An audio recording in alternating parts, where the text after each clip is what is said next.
প্ৰথম বস্তুটো হ'ল যে লোকসভা নিৰ্বাচনৰ পাছত বস্তুৰ সাংঘাতিক দাম বাঢ়িছে।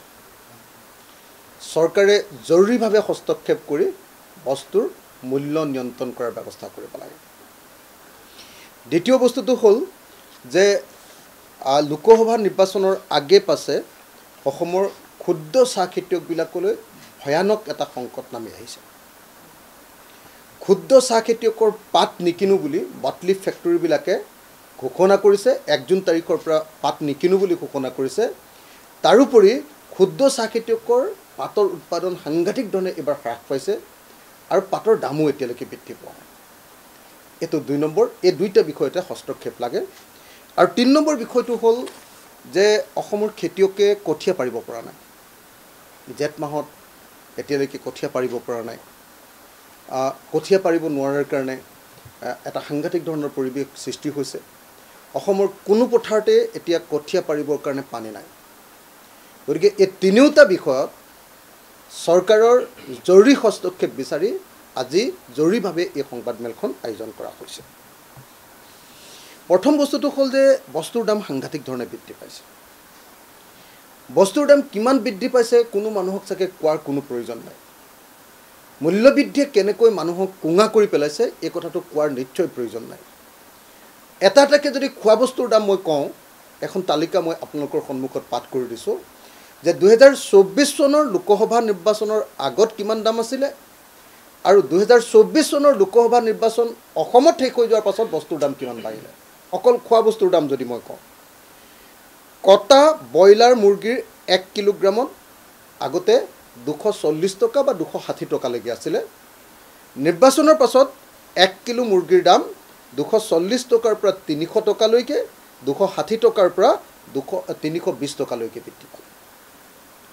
240 টকাৰ পৰা 300 টকালৈকে কটা ব্ৰইলাৰ মুৰ্গীৰ দাম বৃদ্ধি পাইছে। এইটো এটা ভয়াৱহ মূল্য বৃদ্ধি। গাহৰি মাংসৰ দাম প্ৰতি কিলোগ্ৰামত 360 টকাৰ পৰা নিৰ্বাচনৰ আগত আছিলে 360 টকা, 360 টকাৰ পৰা সেইটো বৃদ্ধি পাই গৈ এতিয়া 500 টকালৈকে বৃদ্ধি পালে। কি ভয়ানক মূল্য বৃদ্ধি হৈছে আপোনালোকে কল্পনা কৰক। মুৰ্গীৰ কণীৰ এটা প্লেটৰ দাম আছিলে 170 টকা।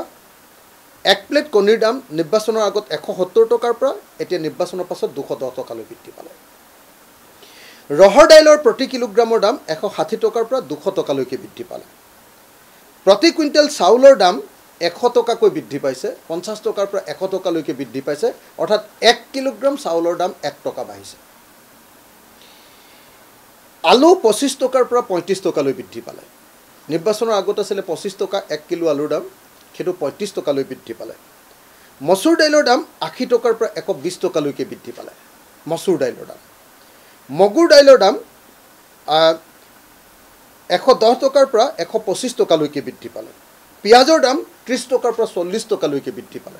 30 টকাৰ পৰা 40 টকালৈকে পিঁয়াজৰ দাম বাঢ়িছে। গতিকে এনেকুৱা ধৰণে সাংঘাতিক ধৰণে আমি বস্তুৰ মূল্য বৃদ্ধি হোৱা দেখিছোঁ।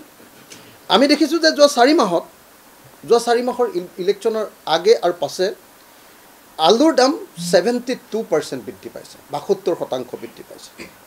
4 মাহত পিঁয়াজৰ দাম 60% বৃদ্ধি পাইছে। 4 মাহত পাচলিৰ দাম প্ৰায় 25% বৃদ্ধি পাইছে। আৰু 4 মাহত মাছ মাংসৰ দাম 8ৰ পৰা 10% বৃদ্ধি পাইছে। দ্বিতীয় বস্তুটো হ'ল ক্ষুদ্ৰ চাহ খেতিয়কৰ সংকট। আপোনালোকে সকলোৱে নিশ্চয় গম পাইছে যে এইবাৰ দুটা ভয়াৱহ সমস্যাই ক্ষুদ্ৰ চাহ খেতিয়কবিলাকক আমাৰ সংকটত পেলাইছে। অসমত 2 লাখ মানুহে ক্ষুদ্ৰ চাহ খেতি কৰে। আপোনালোকে সকলোৱে জানে যে অসমৰ মুঠ চাহপাত উৎপাদনৰ 52% এতিয়া ক্ষুদ্ৰ চাহ খেতিয়কবিলাকে উৎপাদন কৰে। 52% প্ৰডাকশ্যন এতিয়া ক্ষুদ্ৰ চাহ খেতিয়কে কৰে। আপোনালোকে নিশ্চয় সকলোৱে জানে যে অসমত ক্ষুদ্ৰ চাহ খেতিয়কৰ পাত মেট্ৰি কৰিবৰ কাৰণে, চাহপাত বনাবৰ কাৰণে ফেক্টৰী আছে প্ৰায় 300টামান। এতিয়া সেই 300টা বাটলি ফেক্টৰীয়ে ঘোষণা কৰিছে যে ক্ষুদ্ৰ চাহ খেতিয়কৰ চাহপাত তেওঁলোকে নিকিনে। তেওঁলোকে কৈছে যে অহা 1 জুন তাৰিখৰ পৰা তেওঁলোকে ক্ষুদ্ৰ চাহ খেতিয়কৰ পৰা কেঁচা চাহপাত নিকিনে, নাম্বাৰ 1। 2 নম্বৰ, তেওঁলোকে কৈছে যে 1 তাৰিখৰ পৰা তেওঁলোকে বাটলি ফেক্টৰীবিলাক বন্ধ কৰি দিব। এই দুটা কথা কোৱাৰ কাৰণে এতিয়া ক্ষুদ্ৰ চাহ খেতিয়কৰ মাজত হাহাকাৰ পৰিস্থিতিৰ সৃষ্টি হৈছে।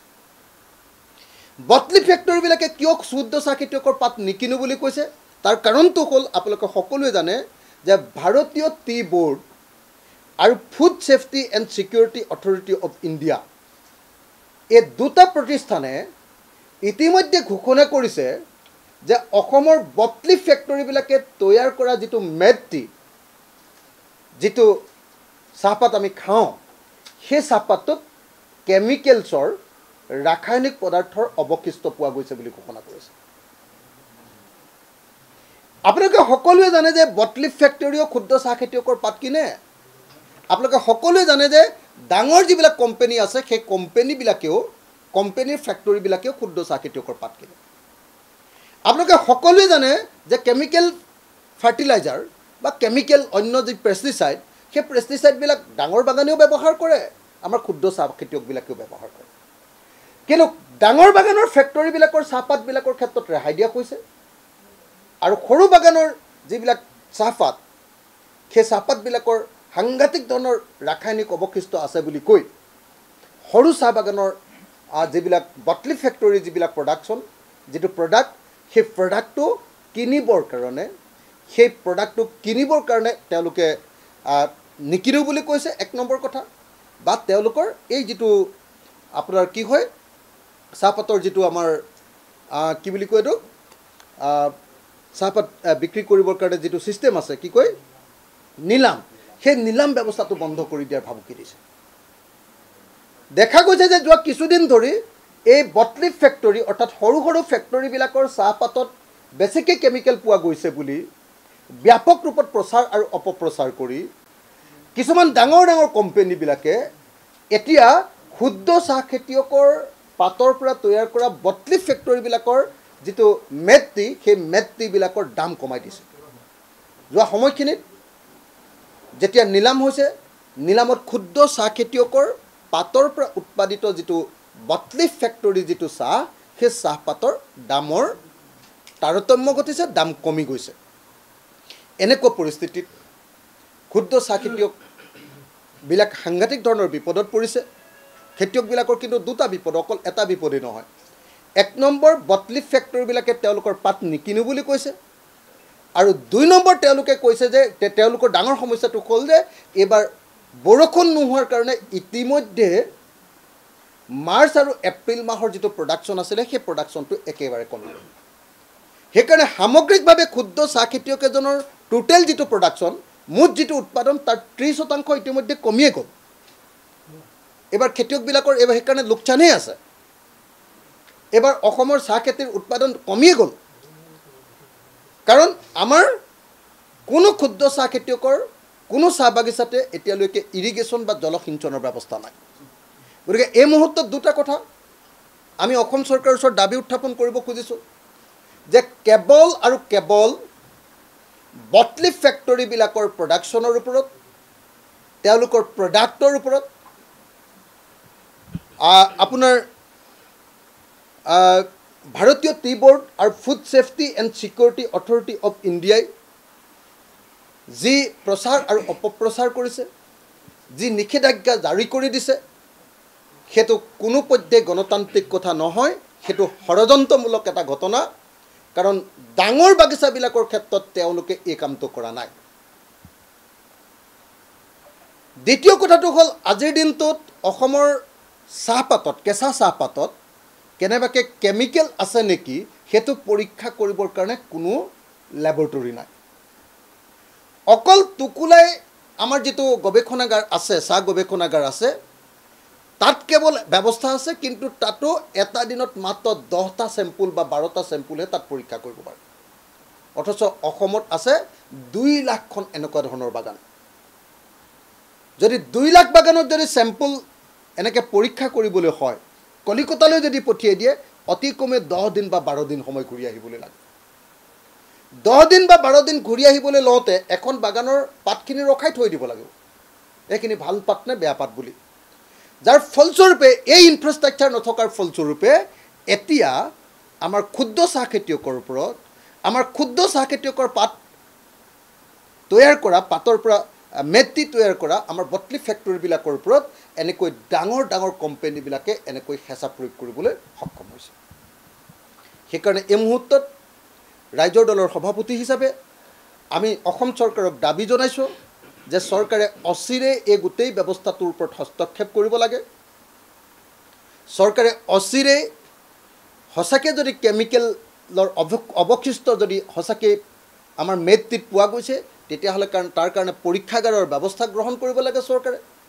আৰু যেতিয়ালৈকে পৰীক্ষাগাৰৰ ব্যৱস্থা নহ'ব আকস্মিকভাৱে এনেকৈ আমাৰ ভাৰতীয় টি বোৰ্ড বা food safety and security authority of ইণ্ডিয়াই যি নিষেধাজ্ঞা জাৰি কৰিছে তাৰ ওপৰত অসম চৰকাৰে ব্যৱস্থা গ্ৰহণ কৰিব লাগে।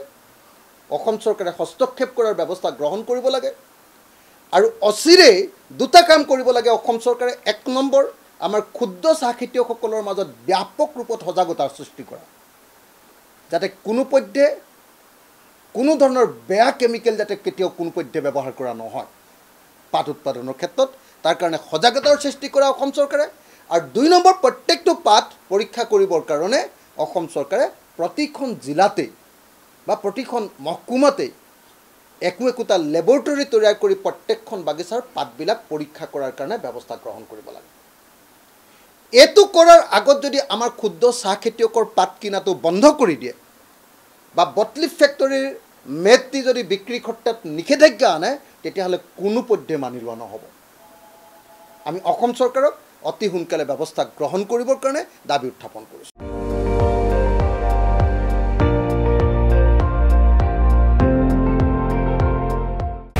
আপুনি চাই আছে ND24, সৰ্বশ্ৰেষ্ঠ নহয় সৰ্বোত্তমৰ দৌৰ।